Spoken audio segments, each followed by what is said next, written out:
2022 was a year of experimentation for me. I played games I never wanted to touch with a 10-foot pole. I beat games I thought I'd break a screen over, and I think a big contributor to that is the PlayStation Plus Game Pass thing. They put a lot of good games on here, and it's a great value. Like, why pay $60 for a game and not like it?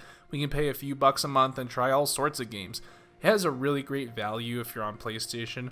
There's the monthly games, which you can keep forever, and then there's the premium games, which there's a ton of good stuff on here. You got Stray, Skyrim, Inside, Demon's Souls, Hollow Knight, like every fucking Assassin's Creed game, Far Cry, Ghost Hunter, Detroit, Infinite Second Son, South Park, Until Dawn, Batman, and it goes on and on and on. And then there's an entire section of PlayStation 3 games as well.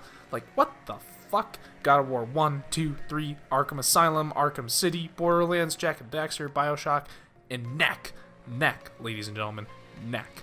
I played a lot of games, and some of them were good, some of them were stinky. Which ones are which? Battlefield 2042 is a game I forbid you to buy.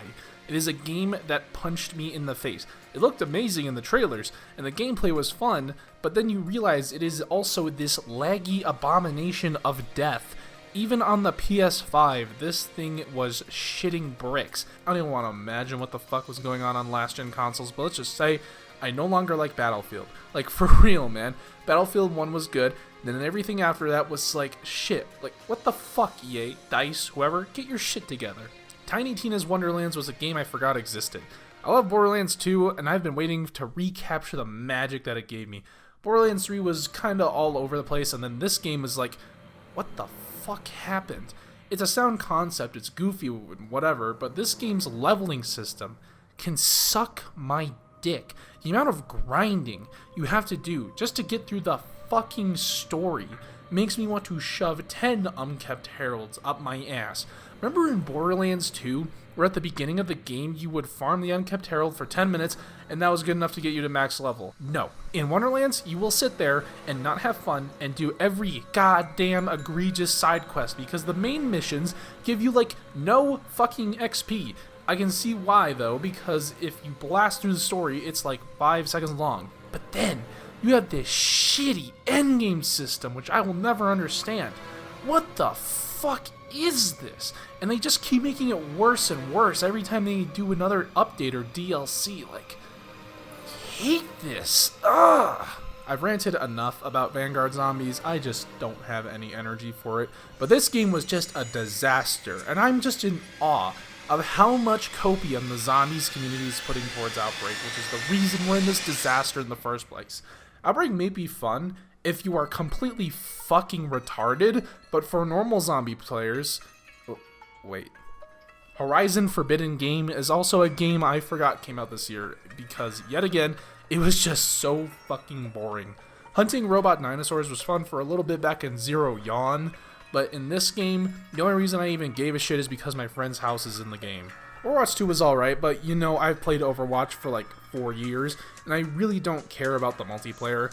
It was fun for a bit, but the fucking ranked mode is so confusing this time around. I played like 50 matches of ranked, and I'm still not actually assigned a rank. The fuck is going on, Blizzard? I'm just gonna wait for the PvE mode to come out, but right now Overwatch 2 just feels like a shitty update to Overwatch 1. Bloodborne. Now this game can eat my dick. Unlike most people that say Bloodborne sucks, that didn't even kill the cleric beast, but I beat the whole goddamn game, and I was still miserable. I actually think most of the early game is pretty good. After you beat Father G and then up into this one Reborn fight, the game was actually pretty decent, I didn't really mind it, but where this stupid game gets fucked up is the fact that you can run out of healing. Why? Why is this a thing? I think Elden Ring was about as good as you can get with a limited amount of heals, but they replenish every respawn. This, FromSoft, what the fuck?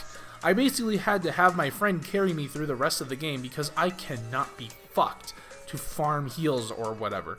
My patience is already at its limit with these games because they're so fucking infuriating. So when there's some stupid bullshit like this, I just don't care and I just can't be fucked with this game anymore.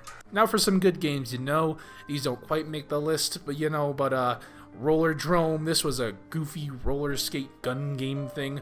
Fall Guys had some updates and it was fun to play for a little bit. Super Hot is a game that if you haven't played, you are dumb. Resident Evil 8 got a DLC that made the game actually scary. And Riders Republic was a fun game that got a BMX mode. God of War Ragnarok is a game I regret playing on the stupid fucking Give Me God of War difficulty. Black Ops 3, no, wait a minute. The custom zombies community is just going absolutely berserk, man, I tell you. You got Leviathan. Ooh, you got Cum City. Ooh, you got Lasagna Party 2. Come on. You got Lethal Lava Land, you got Minecraft Tower, and you got Poop of the Dead. Poop of the Dead, ladies and gentlemen. And then you got Rainy fucking Death. Rainy Death. This map right here is worth buying Black Ops 3 on your PC alone. This is a custom map that takes Treyarch maps and slam dunks them into the garbage can and makes the last 3 official games look like Fisher-Price Baby's first zombie map for pussies. Five Nights at Freddy's Security Breach. Now this game is a dickhead. You are more likely to win the lottery than go 5 minutes on this game without seeing a glitch. But unlike Cyberpunk, where it was so glitchy it was unplayable, Security Breach is so broken it's funny. This is probably the only game where I actually tried to speedrun because just how goofy the out-of-map glitches were.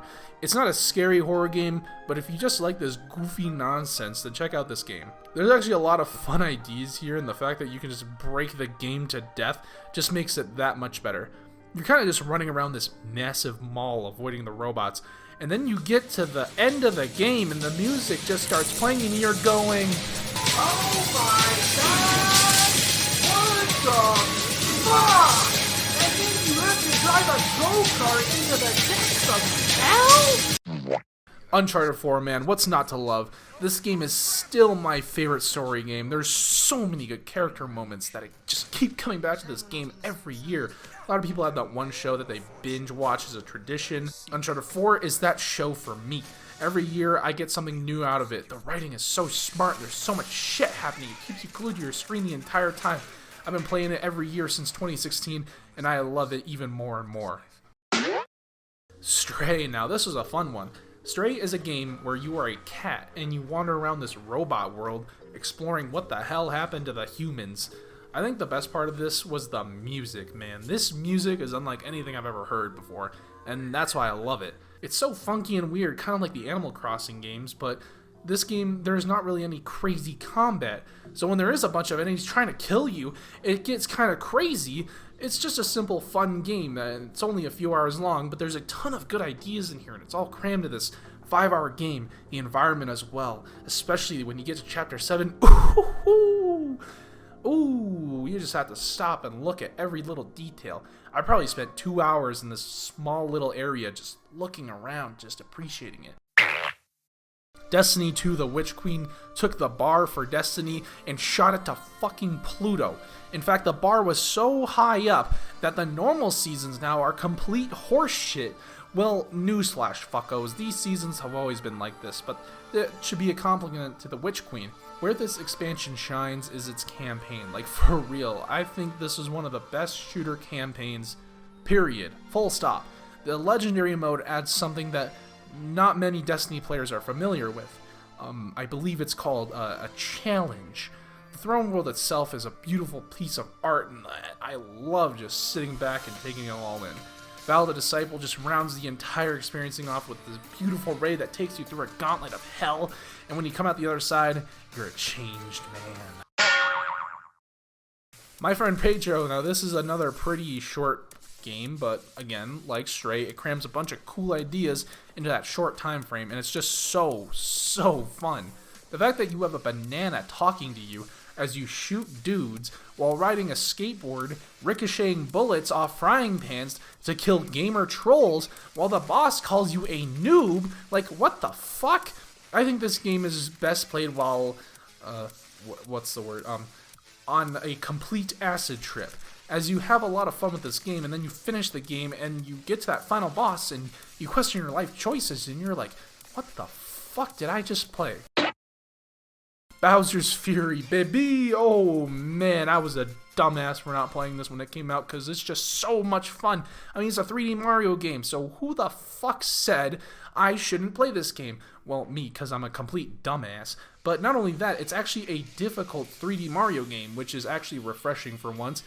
I was kind of worried about what this game is even about, but having Bowser go full goblin mode on you adds a sense of urgency, like, oh man, I better light this lighthouse or else Bowser is gonna fucking kill me. If you're like me and waiting for the next mainline Mario game, this should hold you over for a little bit. Sonic Frontiers! Okay, no, Elden Ring. I hate this game with a fucking passion, but there's also no denying just how well made this game was. There's just so much creativity that even after playing this game for 200 hours on one save file, I'm somehow still not bored. Not much of my opinions have changed from my first video, but the fact I just kept persisting all the way to the end to see it all, to beat it all, except Millennia. Fuck Millennia. That's gotta count for something, right? I look at all these other games and go, what the fuck are they even doing? But then I look at Elden Ring and I am just utterly impressed. I am floored. Elden Ring is so good it made me give other games like it a chance. You know, I still hate this combat style, but the fact that it kept me going and amped up to play games like Bloodborne, Demon's Souls, Dark Souls 3, God of War Ragnarok, Neo 2, these games all suck dick, but Elden Ring stands above the rest.